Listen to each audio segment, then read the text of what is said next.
Hello friends, welcome to this video session on beam and shaft analysis. I'm Nathaji Sharke, I'm founder and director of Helix Integrated Learning.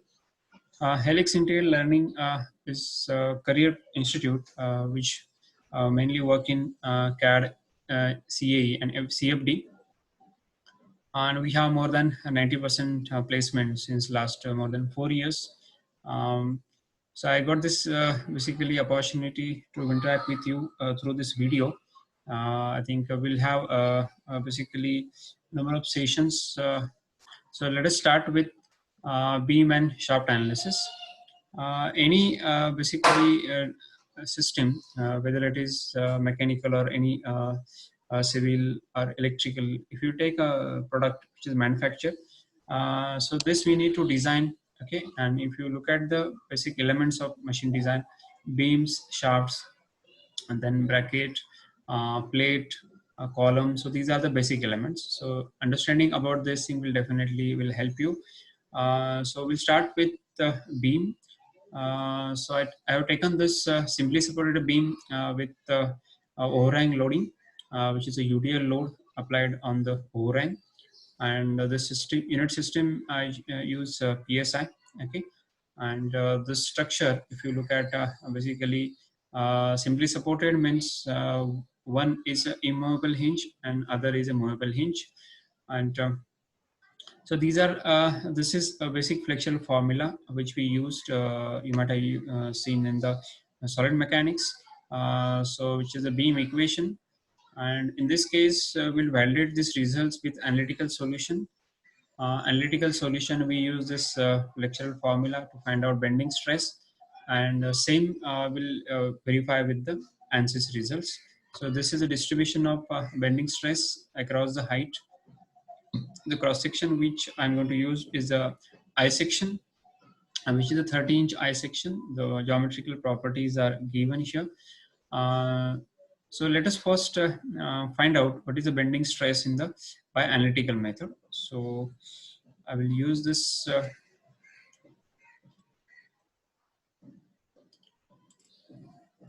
Excel sheet to calculate this basically bending stress. So the total length, it's a overhang length is 120 inch. So I have taken half because is the half we can assume as a constant point load, and total load is 1 lakh. So if you multiply this load into length, that is the total bending moment. Moment of inertia of the I section is given. Height of the basically topmost fiber from the neutral axis 15 inch. Young's modulus is given. So if we put all these values into this equation, we get bending stress as 11,406 psi. Okay, so this is the analytical value that we got. Now we'll solve this problem by using FEA, and let us see basically how much basically difference between this we get. So I will start with the workbench. This is basically beam analysis. So I will choose the static structural. So I have basically add the static structural system in the project schematic. Project schematic is basically the platform where we have a lot of basically you can put your multiple simulations. Okay, it can be static, basically transient, modal. Okay, so whatever the analysis you want to do, so it is like a project management tool where you can have a lot of projects in front of you, and you can choose basically the processes and that kind of analysis that you require in this. So I have started with the static structural. So you can rename this. So I will consider this as a beam analysis. Material is a structural steel. So if I go to the engineering data, so by default material is structural steel, and these are the properties. So two properties we required here is Young's modulus and Poisson's ratio. So we have chosen this, and I will accept this default material. The next step is the geometry. Geometry, there are two modeler. One is design modeler, other is space claim. I'm going to use design modeler. Okay, space claim is a direct modeler, and this is a parametric modeler. I will choose design modeler. So it will start a separate software here as a design modeler. So it is a parametric software. So this is the interface of design modeler. It is a Windows-based software. So it is a similar interface like any Windows software. So these are the pull-down menus. This is the graphics area. This is a tree. Okay, and these are the detail things. In this design modeler, we are mainly have two modes.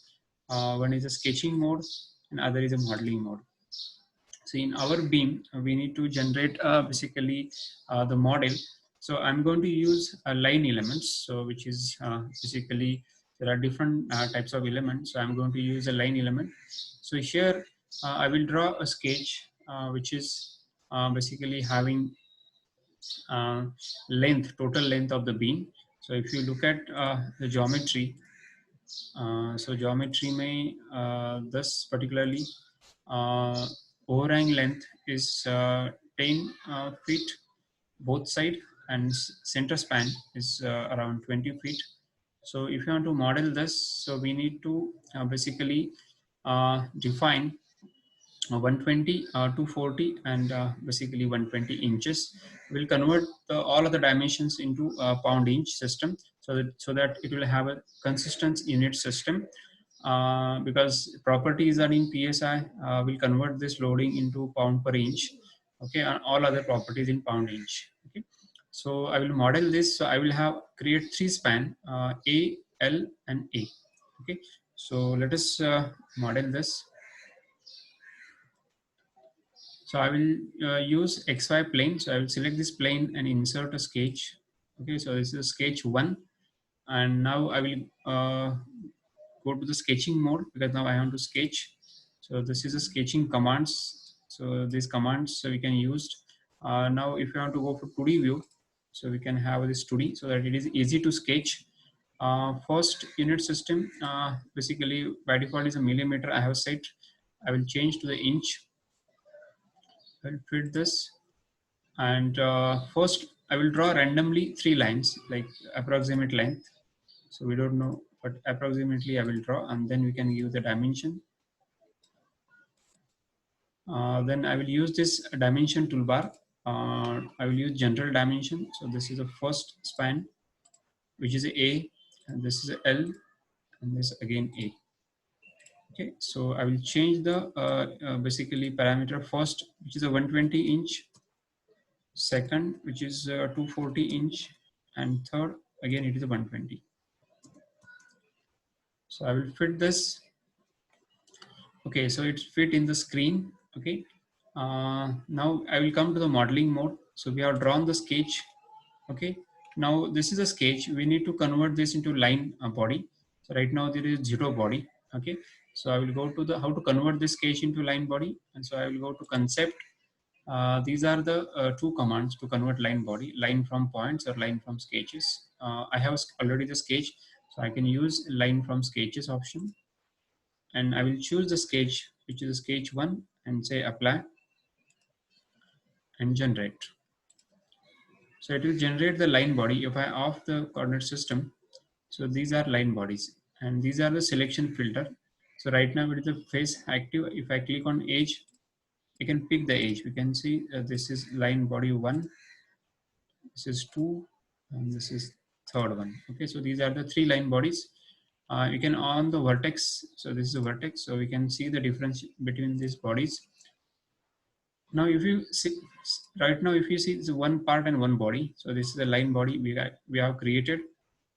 But here the cross section is not yet defined. We have just modeled the length. Okay, so first I will define the cross section, and then I will assign. To define this cross section, I will go to concept cross section, and I have to choose basically I section, because my beam's cross section is I section, and this is 30 inch I, and the dimensions are like width is 15 inch, and both top and bottom 15 inch. Height is 30 inch. That is a standard I section. Then flange thickness, it is 1.1 inch both, and web thickness it is 0.6. Okay, so these are the standard dimensions we can get from any manufacturer's catalog book. Okay, and I have defined this I section, and now I will assign this to the line body.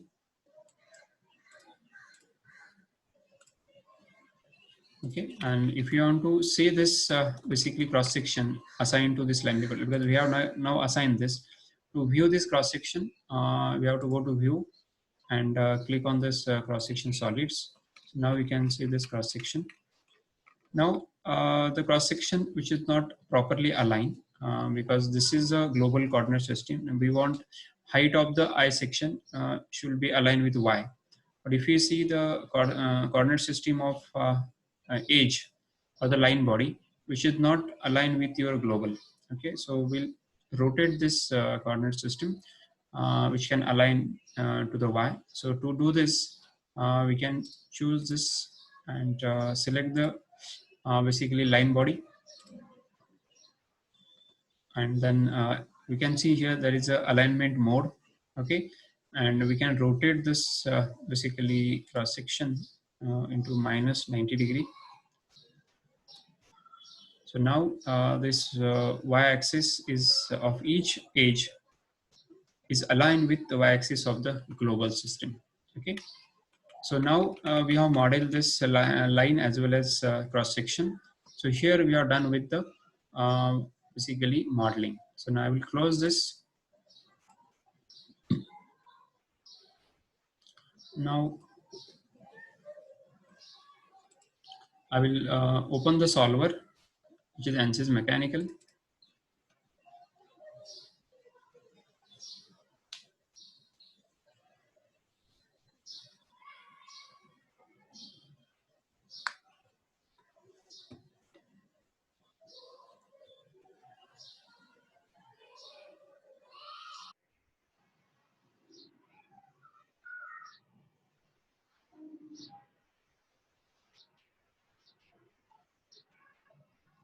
So this is basically ANSYS mechanical solver.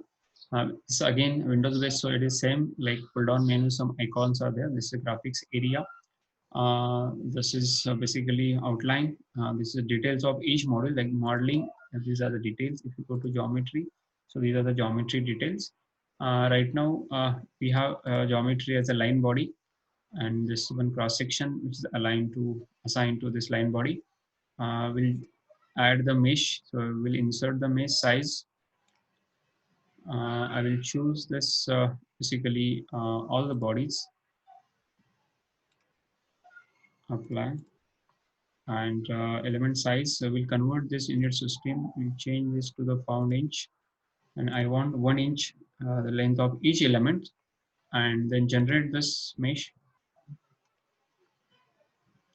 If we show the mesh, so these are the basically line mesh. Okay, so length of each element is 1 inch. So accordingly, it has mesh whole body, that is a line body.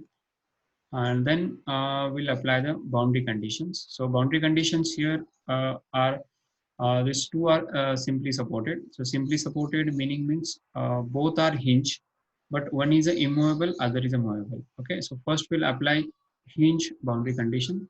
So that hinge, how to apply this? So I will use fixed rotation. Hinge means it is a rotation.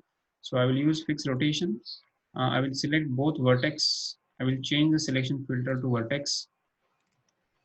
Control press करके we can choose both basically vertex and then apply.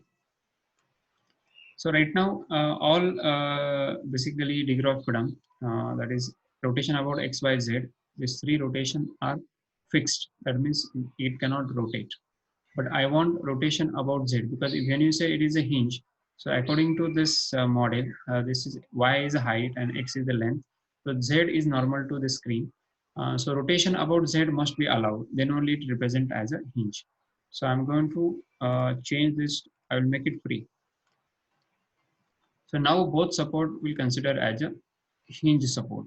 Okay, and then we'll apply immovable hinge and movable hinge. So for that, even we can select this vertex. This is immovable. Right click. We can apply displacement. So this is a translation degree of freedom.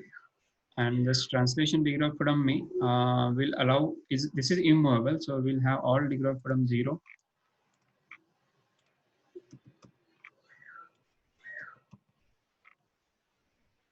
Okay, so all degree of freedom 0, and this one,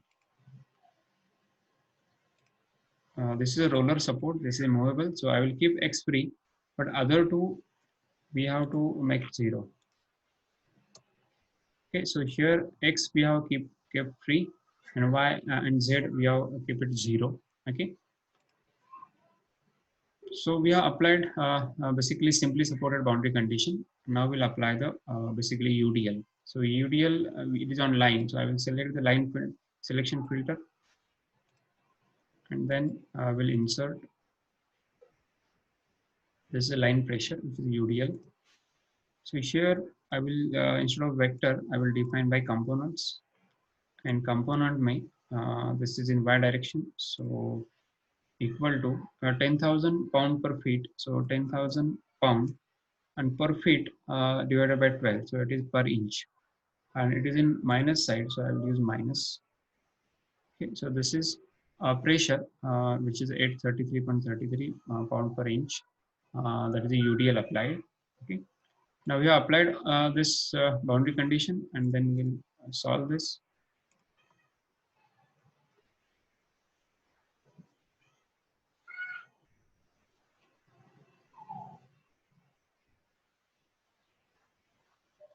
Okay, so now we see the deflection.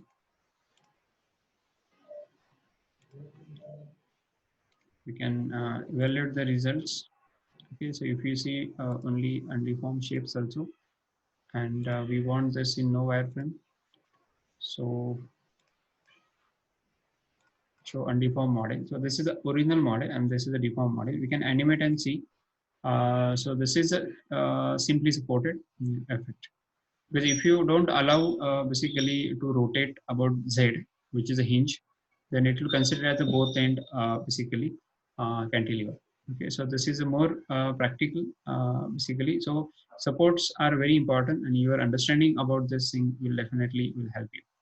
Okay, that's why your basic engineering concepts are very important when you want to do any simulation, not only simulation, any even design also.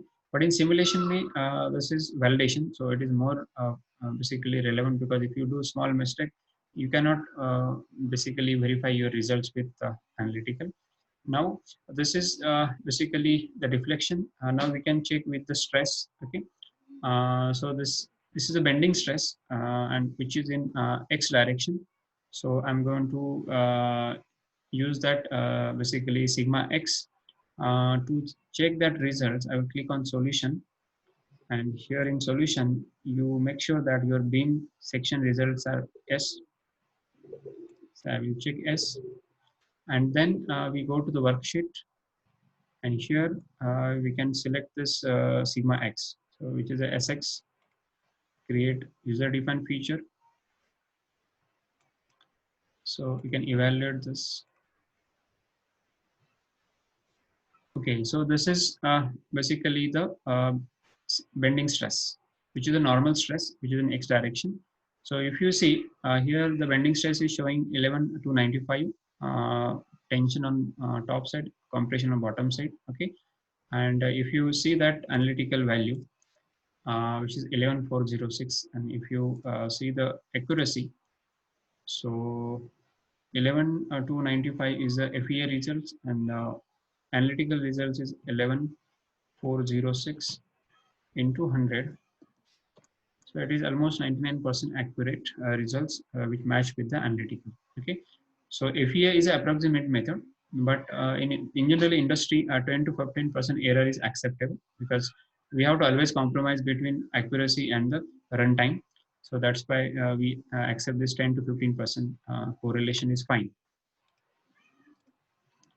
Okay, so we have basically verify your analytical results with this ANSYS result. So this will give the more confidence, because established theories are available for particularly beam, plate, column. So we can get a confidence by doing these problems, and always try to see that how we can validate, because ANSYS or any FEA tool validation is very important when you are learning at the beginning, because that gives you more confidence, and whether your assumptions are correct or not, it will verify, and that's why it is very important. So always I believe that solution, basically whatever you get, or the analysis whatever you do, always try to first understand the problems, physics of the problem, and then approach to the solving this. Okay, so that will give the more confidence, and it will give more insight on the basically the results. Okay, so we have validated bending stress. Other basically data like SFD, BMD, we can calculate by using this. So I will show you how to do that. So for that we need a path. So I will generate this path first. I will use this age option. So I will select all these three ages. Then I will insert this beam results, and there is option shear moment diagram, SFD, BMD. I will use this path and then evaluate. Okay, so these are shear force, BMD, and deflection curve. So if you want to see one by one, we can use this graph option. First, I will off this bending moment. So this is a deflection. Okay, maximum is 0.5 inch. We can off the deflection. We can on the shear force SFD.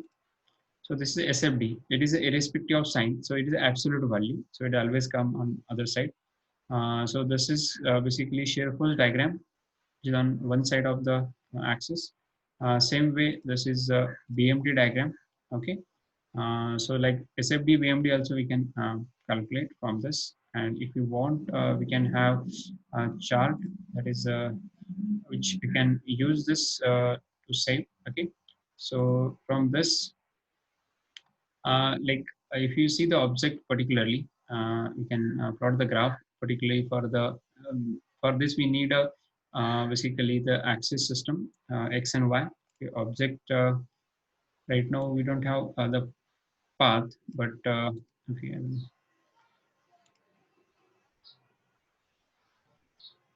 so I will delete this, cancel.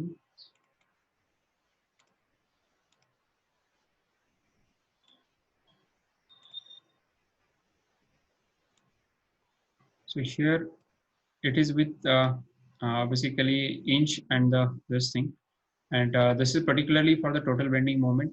And then if we can for shear force, we can overlap this. Now it is normalized because both graphs cannot be have the same value, but if you do one by one, then it can have a basically values. Okay, so like this we can plot SFD, BMD is additional information if you want. Okay, so here we complete our demonstration of beam analysis. Now we'll go for basically the shaft. Okay, so shaft ke liye, so this is an example of the shaft. So this is basically cantilever shaft where it is fixed at this one end, and other end you apply the torque. So torque value which is given 4.08 kilonewton, and the maximum allowable shear stress which is a 120 MPa, and the minimum tau minimum is 80 MPa, and ID, OD 40 and 60. Total length is 1.5 meter, and the distribution of shear stress, which basically in pure shear in solid shaft, and this follow. So ours is hollow. So this is a distribution of tau mean and tau max. Okay. So let us see how to solve this and how to get this graph in ANSYS. So we'll start with basically model generation. Again, material is a structural steel. So we'll use by default material. So we'll add another static structural system here. And here I will change the name as a shaft analysis.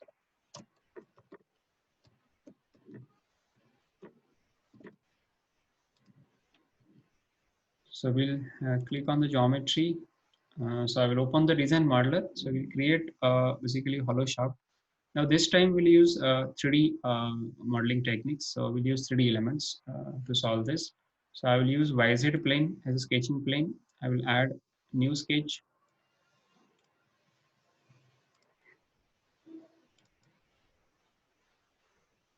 By default, basically unit is inch, sorry, my mm, so I will keep by default.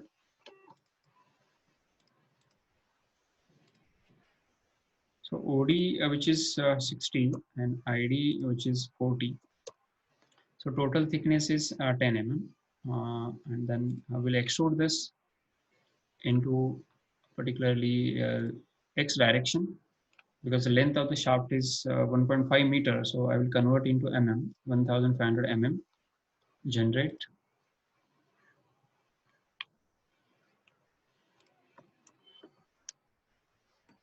Okay, so this is a model of the shaft. So I have created 3D model. So in Beam, we use 1D assumption, basically idealization. Here we use 3D idealization. Now we'll close this.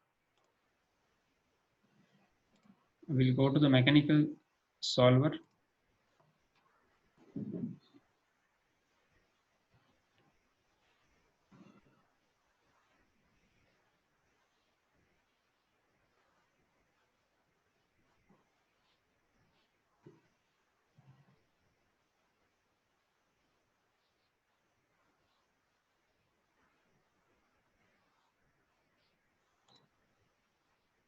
So I will add basically some face meshing here, because I want more fine basically mesh across thickness. So I will add here, and I will add number of divisions is of 5, and then I will generate this, because that is the basically variation across the radius of the maximum shear stress. So that's why I added this control. Then we can add this fixed boundary condition. So this end, which is fixed, so we'll select this and insert.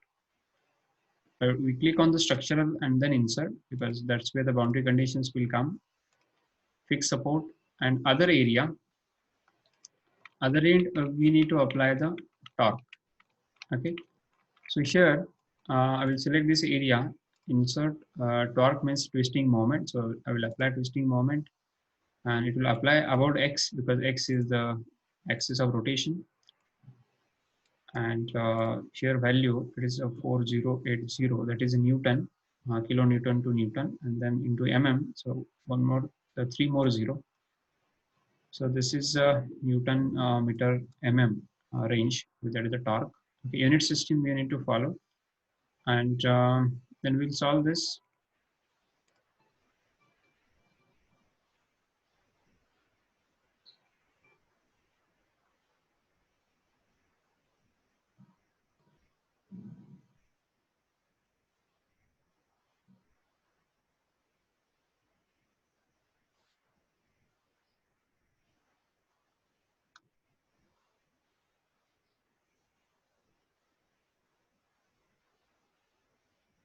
So we have done this.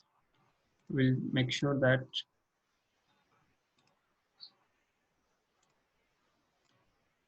okay. So here we'll apply.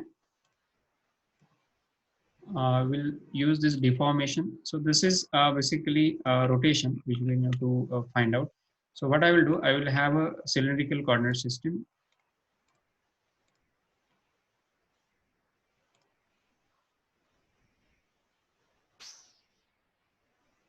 And location, I will use center of this, that is this arc. Okay, so here I have used r theta z, but the orientation I want this xy, r theta should be aligned to the surface. So I will choose this principal axis as a z. Okay, so this is z axis. Now this becomes your basically x, that is a radius, and y is a theta, and z is a length. And then I'm going to have a directional deformation. And here direction may I will use basically y, because theta is the angle. Okay, so r theta z, and coordinate system I use second, it is cylindrical system, and then we can evaluate. Okay, so this is a twisting. Okay, which will happen. So you can animate and see.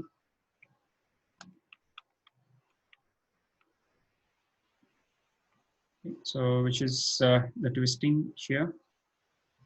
Now if you see this rotation which we applied in this direction torque, and so we need to apply the minus. Okay, so as per the sign convention, so here we can change the direction of this torque. That is the moment. I can use minus, so that animation will come to know the direction of the force.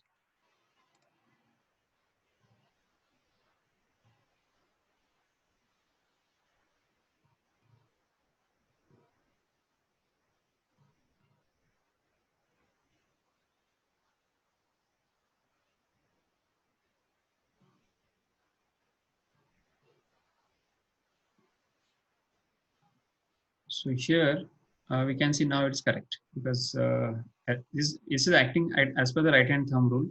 So according to that, finger indicates the rotation and thumb indicates the direction. So in this case, thumb is negative to x, so that's why it is a minus sign as per right hand thumb rule.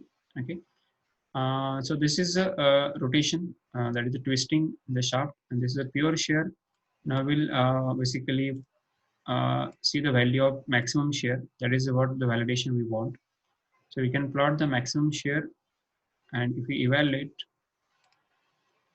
we can see it is maximum is 122 and minimum is 78, which is validating with the analytical value. So if you see the analytical, it is a 120 tau max, and tau min is 80.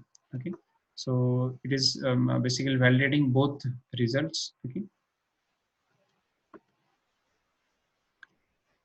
so this is basically the pure shear. Okay, so if you want to plot the graph, we can plot the graph. So for that we need a path.